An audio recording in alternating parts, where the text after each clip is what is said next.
最深的海洋，到那最高高的山，万物都告诉我，神是爱。欢迎收听迦南之声。大家平安，欢迎收听10月7日的迦南之声。我是尤柏宏牧师，今天要跟大家分享的是信心旅程，赞美感恩，蒙神赐福。我们要读撒母耳记下22到24章。我们先来读今天 RPG 的金句。我要求告当赞美的耶和华，这样我必从仇敌手中被救出来。撒母耳记下22章第4节。当我们生活一切顺利，赞美与感恩很容易从我们的口而出，但若遭逢困顿，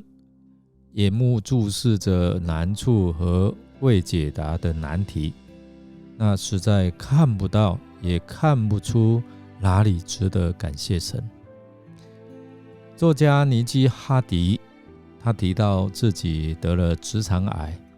即使正面对一连串的化疗，即使不知道未来的许多突发状况，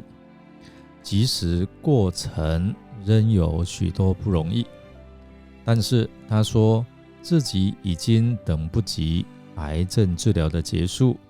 在事情好转之前就开始感谢，开始赞美吧。我们不用等事情不一样再来感谢，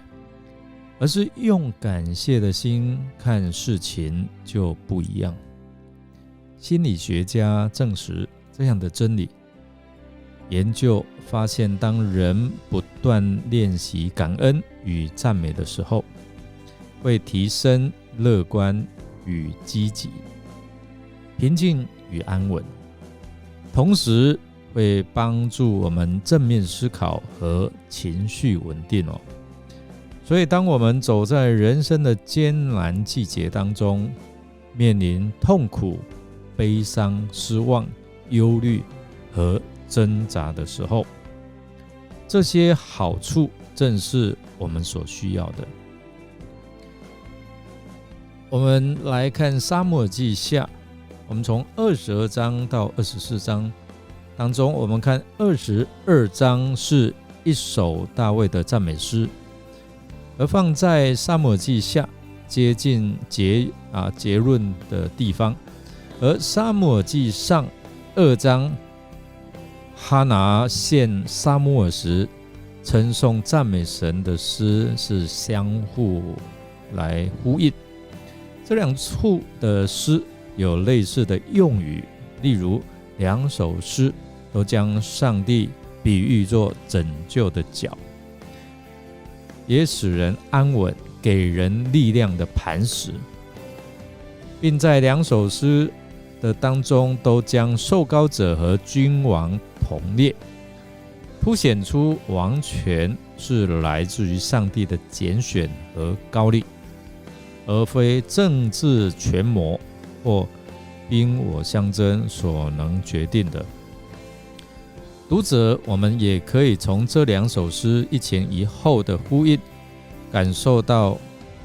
旧约希伯来原文的经卷当中，撒母耳记的上下并没有分开，其实是同一卷书。撒母耳记下22章是大卫的赞美诗，也同时收录在诗篇第18篇。这首诗可能是大卫他得知上帝要坚固他的家室，与他立永恒的约的时候，大卫心中称谢赞美上帝而写下的。主要是要颂赞上帝是什么？是救主，因为他将大卫从苦难和危险当中拯救出来，所以我们透过在这首诗里面，大卫他回顾这位上帝如何拯救他，引导他出死入生，他的心中充满感恩，所以他开口来赞美这位上帝，说耶和华是我的岩石，我的山寨，我的救主，我的神，我的磐石，我所投靠的哦。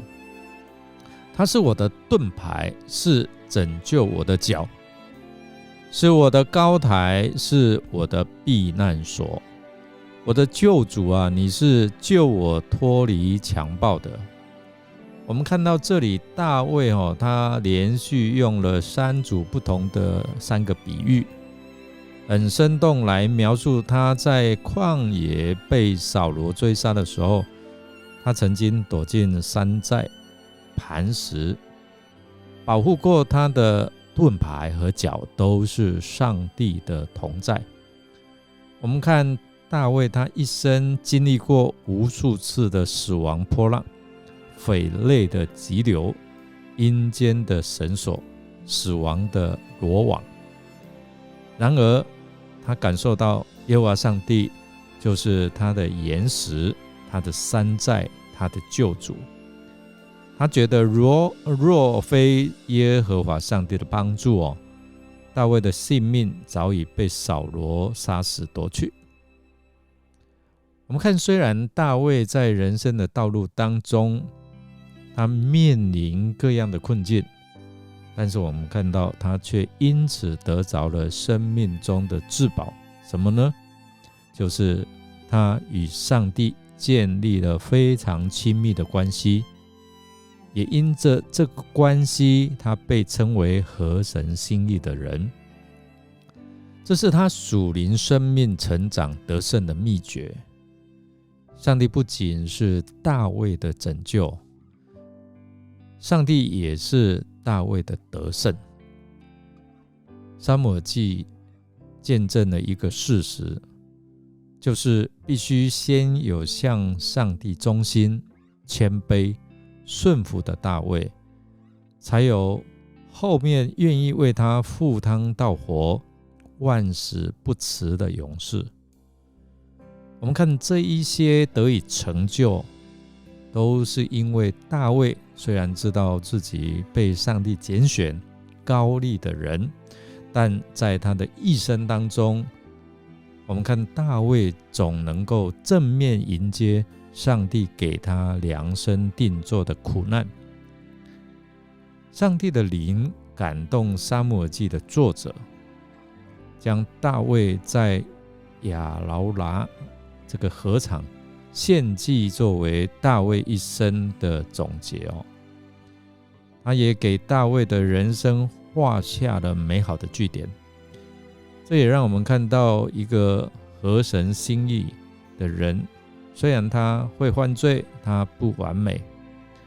但是在这样的人的身上看见上帝的慈爱跟永恒的盼望。他给这个家有永恒的应许，就是耶稣基督弥赛亚，他来到世上降世为人，作为我们全人类的救赎盼望。亲爱的朋友，你已经领受了这永恒的应许了吗？你已经得着这个永恒生命的福分了吗？我们来思想看看撒母耳记下22章是大卫向上帝献上的赞美诗。你有哪一些人生经历也能够让你如此真挚情深来赞美上帝、感谢上帝，即使你正在困境当中？我们一起来祷告。亲爱的天父，我们要感谢赞美你的慈爱与恩典，因为你的慈爱直到永远，你的信实直到万代，使我们认识耶稣基督，成为我们一生最美的祝福。感谢主，让我们透过大卫的一生看见你与他建立了亲密的关系。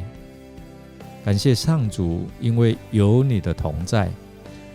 即使让我们面对人生的风浪和困境，我们也不惧怕，因为我们要宣告你的杖、你的竿必安慰我们。在敌人的面前，你要为我们摆设宴席。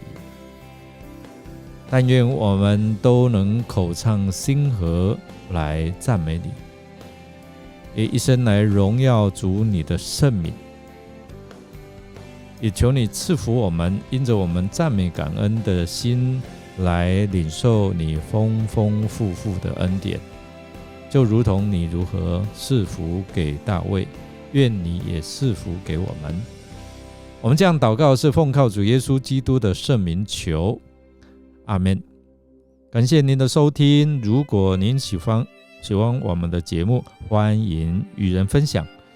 我是尤伯牧师，祝福您天天都赞美神，天天感谢神，天天经历他丰丰富富的恩典。我们明天再见哦。